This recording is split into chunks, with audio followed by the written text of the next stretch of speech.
दश दिशा भूपाळी म्हणती प्रभाती. श्रीराम समर्थ. सुप्रभातम. हिंदू जागृती न्यास आणि श्री घंटाळी मंदिर संस्थांच्या प्रभाते मनी या कार्यक्रमात अमृतापाध्येचा सस्नेह नमस्कार.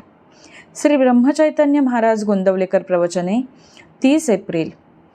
जेथे भगवंताचे नामस्मरण तेथे सर्व संतांचे ठाण.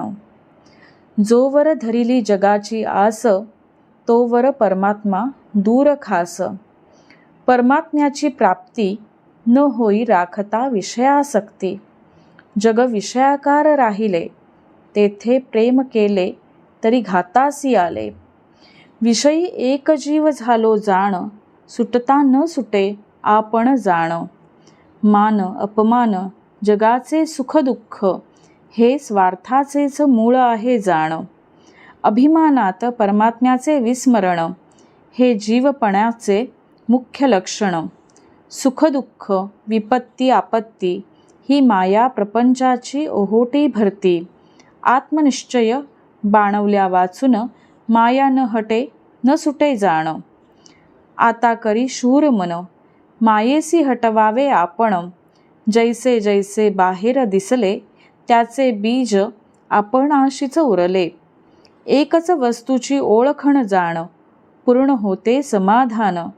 ज्याच्यात मानावे मी सुख त्याच्यातच उद्भवते दुःख. नराचा होय नारायण जर न चुकला मार्ग जाण. जेथे ठेवावी आस त्याचे बनावे लागते दास. देह तो पंचभूतांचा त्याचा भरवसा न मानावा फारसा. मी तुम्हास सांगतो हित दृश्यात न ठेवावे चित्त. दृश्य वस्तूत नाशिवंत असते भगवत कृपेने समाधान येते.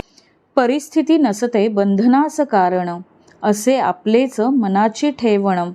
देवास पहावे ज्या रीतीने तसाच तो आपणास दिसतो जाण. विषयाचा नाही झाला जोवर त्याग तोवर रामसेवा नाही घडत सांग. आपले आत्यंतिक हित हेच खरा स्वार्थ जाण. चित्ती जे विषयापासून सुटले ते आनंदासी आले. राम नाम प्रेमयुक्त चाले धणी त्यासी म्हणती ब्रह्मज्ञानी. द्रव्यदारावर्जित जाण ही खरी संतांची खूण. सृष्टी पहावी भगवतकारी प्रेम ठेविल त्याचे वरी. त्याला नाही दुसरी सरी आल्या गेल्यास द्यावे अन्नदान. मुखाने भगवंताचे नाम हृदयात रामाची प्रीती. यास थोर म्हणती जीवमुक्ती. न धरावी जगाची आस तोच होऊ पाहे रामदास. नामात संत नामी भगवंत वृत्ती राखावी अत्यंत शांत. हेच संतांचे मुख्य लक्षण जाण. जेथे भगवंताचे नामस्मरण तेथे सर्व संतांचे ठाण. अगरबत्ती जळून गेली परी सुवासाने राहिली. तैसे रामचरणी झाले जे लीन तेच खरे जिवंत जाण. संत चरणी झाला लीन त्याला भाग्यास नाही तुझे उणे. संतांची संगती भगवत नामाने साधते. बोधवचन. देहासकट माझा प्रपंच रामा केला तुला अर्पण. ऐसे वाटत जावे चित्ती कृपा करेल रघुपती. मंडळी, आजचा हिंदू कर्तव्य दिनविशेष 30 एप्रिल राष्ट्रसंत तुकडोजी महाराज जयंती.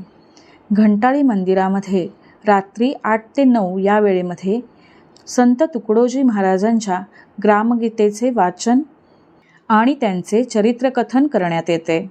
या कार्यक्रमासाठी आपण नक्की उपस्थित राहावे. मंडळी, रामरायाचे आणि श्री घंटाळी देवीचे शुभाशीर्वाद तुमच्या सर्व कुटुंबावर अक्षुण्य राहोत ही प्रार्थना. जानकी जीवन स्मरण. जय जय राम.